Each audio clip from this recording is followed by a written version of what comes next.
If you're struggling with balancing ambition and burnout at the same time, you're so ambitious, but you just feel burnt out, this episode's for you. We're going to talk about it. We're going to give you tips to get past it and move on. So keep watching. Welcome back to the Chasing a Greater Vision podcast. I'm your host, Rickey Jasper. Today, just like any day, I'm super excited to talk about this, balancing ambition and burnout. The reason why I'm very excited to talk about this is because I have to do this on a consistent basis.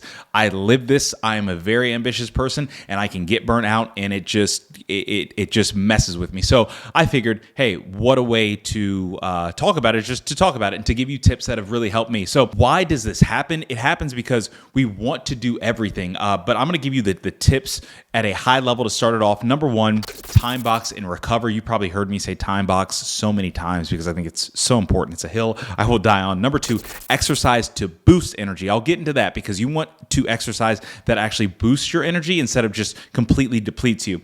Number three, get unplugged time. Make sure that you're getting time unplugged. And number four, prioritize your life. Now, why do we become burnout? I think it's a very obvious thing. We want to do everything, right? We have a career. We might have a side project. We're in a relationship or a marriage. We're so busy with everything. We want to spend time with friends. We want to spend time with family. And we end up so overwhelmed, but we're ambitious because the reality is a lot of these things are very important to us. So we have so many things that are important to us, but it's only one person. We only have one pie to pull the percentages from. And at the end of the day, we're trying to give 100% to everything. We end up depleted. We end up extremely burnt out. I am someone, I like to work out 6 days a week. If I miss a day, if I only work out 5 days a week, that day that I took off that I was not anticipating taking off, it messes with me. It throws me mentally, even if I'm so sore and I'm tired. Part of me is like, hey, I'm not progressing where I want to progress, but the reality is I'm progressing even further because I took time off target and I took time away to relax and recover. So I am going to talk about and get into really how to still be ambitious, but then balance burnout because, as I've said, life is a marathon. It's not a sprint. So we'll get into the tips. Number one, time box and recover.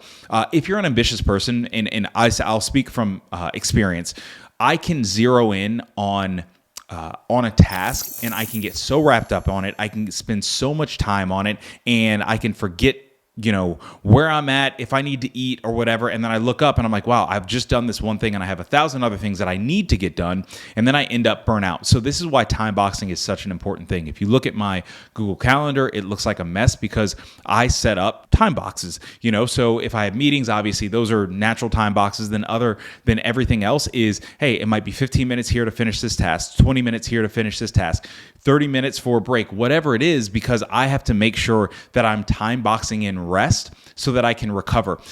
Putting in micro breaks is something that I do on a consistent basis. Now, that's also hard for me to do because I'm someone, like I said, who can zero in and just wants to go, go, go. So how that looks practically when I'm working fully remote from home as an IT professional is I take my dogs on a few walks per day. So, in the morning before work starts and about 2 times during the day, I'll take them on a mile walk, which will take about anywhere from 15 to 20 minutes. And that's great because that ensures that I'm unplugged. It ensures that I'm taking micro breaks and it's time box. Like a mile, with walking a few dogs only takes 15 to 20 minutes. Once I get back inside, make sure that they're good to go, I can get back to my work and I feel refreshed. I feel like there's time off target as well. So make sure that you are setting your time boxes up so you can be efficient with your tasks and then also so you can actually rest and recover.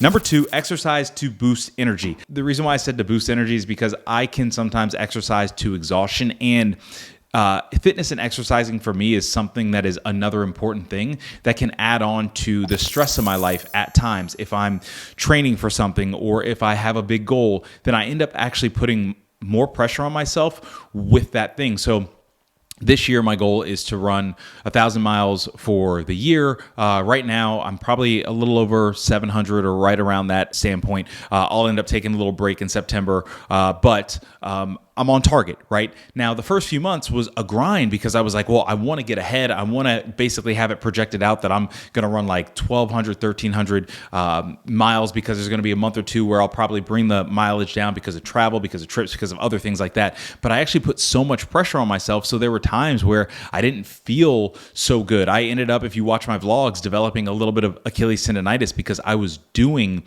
too much and just trying to get ahead of the break and everything. And what I realized was, oh, I'm exercising to my detriment, and I'm putting excess load on my body to my detriment instead of exercising to boost my energy. And what that looks like is, hey, instead of consistently running, maybe doing some cross training for cardio instead of running 5 days a week, right? So, and then when I started doing that, and I had to because of some of the Achilles tendonitis issues, I felt more mental clarity. I was like, oh, this is nice. And now I'm back to running and I'm like, oh, this is great. I feel good. So time off target and doing things in doing workouts that boost your energy is great. And how you do that as well is change things up. If you're doing something and it's mundane and it's just wearing on you, and you're like, oh, I'm doing this fitness thing, but it's draining me more, then maybe you take a few weeks to change things up. So you kind of develop that love and passion for what you were doing again, and you're doing something that's different. I am going to hopefully not butcher this, but Joe Dispenza, he has a book called Breaking the Habit of Being Yourself, and he has a lot of great resources on YouTube online.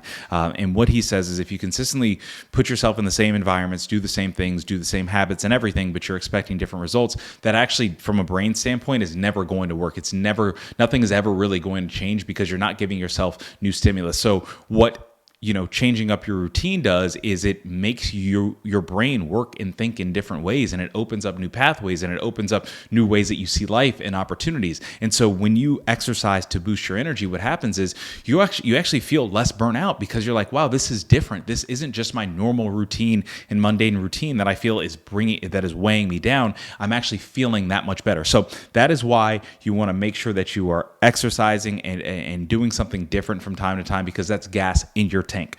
Number 3, schedule unplugged time. My issue, and I've talked about this 1,000 times, is I get caught up in a doom scroll from time to time. I don't do a great job at unplugging, but I have done a pretty good job during the day because, like I've said, I use this app called Opal, and what it does is it blocks the social media apps that you want it to block, and once it blocks those, from the specified times, you just can't get into them. Like, you can override it. It takes some time to override, but it takes more time to override it than it does to just not use it. That is something that has helped me as well, because I've realized that burnout doesn't just come from time on target and grind. We are in a world where a lot of time we spend distracted. And when you spend time distracted and scrolling, when you get out of just this crazy scroll and doom scroll or whatever, you typically don't go away from it feeling, wow, I'm so energized. I feel so creative. I want to do great things with my life. You end up feeling, wow, I'm comparing myself to others. I'm behind the 8 ball. Now I'm thinking about all of these other things. I have so much information going in. I'm not doing anything creative that's going out, and I'm not even present or mindful. I'm just doing a thing to distract myself, right? That can also lead to burnout. I realized that on the times where I felt the most burnout is where I was working so hard at everything, and then my chill time was immediately into a scroll. And I was like, wow, like I'm always engaged, right? That was the one thing that I realized, like I was like, well, I'm always engaged with something. So no wonder I'm so tired. No wonder I feel, extremely burnt out on a consistent basis. It's part of the reason why, Carly and I, we love unplugged time. Like, I have family that most of my extended family lives in Arkansas. I love going out there because it's like, you don't really get great service. You're out there, you're just on land, you're chilling with family and everything. And it's part of the reason why we bought land here in Texas, because we were like, oh, we want to drive, 30, 35 miles into a plot of land where it's like, in the near future, put a tiny home on, be out there for weekends, Airbnb it, but really be out there for weekends for us and just enjoy really unplugged time, and not a lot of people around, and just enjoy, each other, the pups, and, I keep saying, God willing, growing family, that type of thing. So scheduling unplugged time is a great thing because it actually allows you to come back and be more ambitious. The more time you spend away from devices and social and things like that, the more energy you have. So when you come back, you're able to be ambitious about the things that you deem that are very, very important. Number 4, prioritize life and prioritize it by what's important and what's urgent, right? Like, if it's not important and urgent, those things, I always call them as push things. So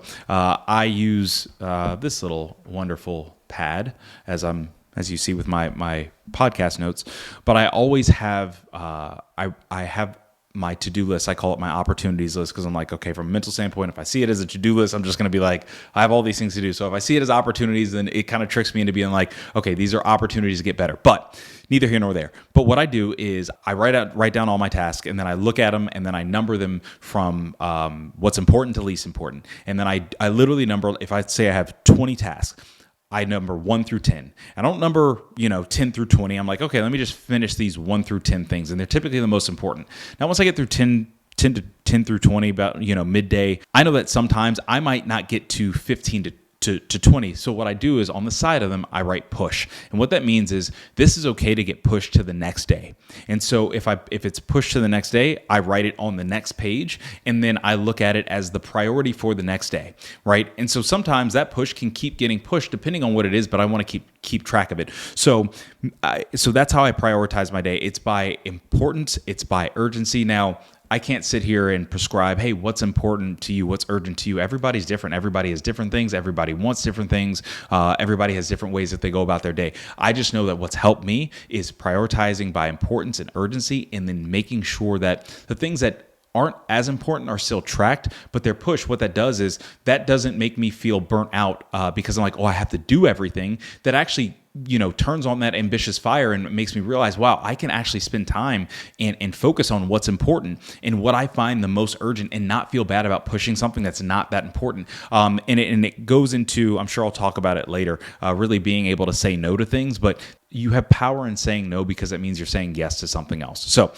make sure that you are prioritizing your life in your day. And this goes like your whole life, and this goes into the microcosm of like your work day and everything, by what's important and what's urgent. So to run this down, again, number 1, time box to recover. You time box your day. Be very organized about your day. When you do that, it makes things easier, and make sure that you're adding in recovery time in there. It allows you to decrease some of those burnout feels. Number 2, exercise to boost energy. Don't exercise to just like beat yourself up to get so exhausted because you think, wow, this is the thing that's going to get me to, no, exercise and do things that allow you to boost energy. If you feel burnt out by exercise, try something different in the exercising, in the fitness realm, to get your brain firing in a different way, to get you excited about a different thing. Number 3, get unplugged time. Get time away from social media, away from the scroll, away from the devices, where you are actually a human, where you're just like, just enjoying life and not seeing life through a 9:16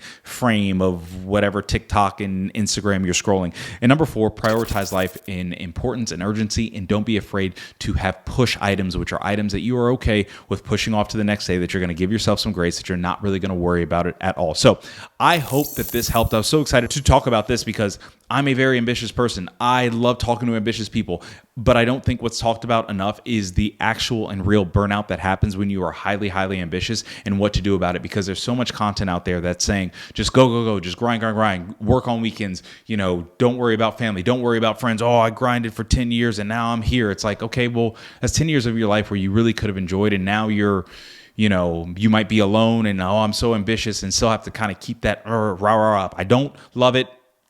Different conversation for a different day, but I think that being ambitious is great. I think having a balanced life is even better, and I think that making sure that you avoid burnout, because life is a marathon and not a sprint, is even better and better and better. So I hope this message helped, and I will see you in the next episode. Peace. For free resources, paid resources, and one-on-one coaching with me directly for fitness coaching and performance coaching using my life coding system, go to RickeyJasperII.com, and I will see you there, and we'll talk directly, and we'll make it happen.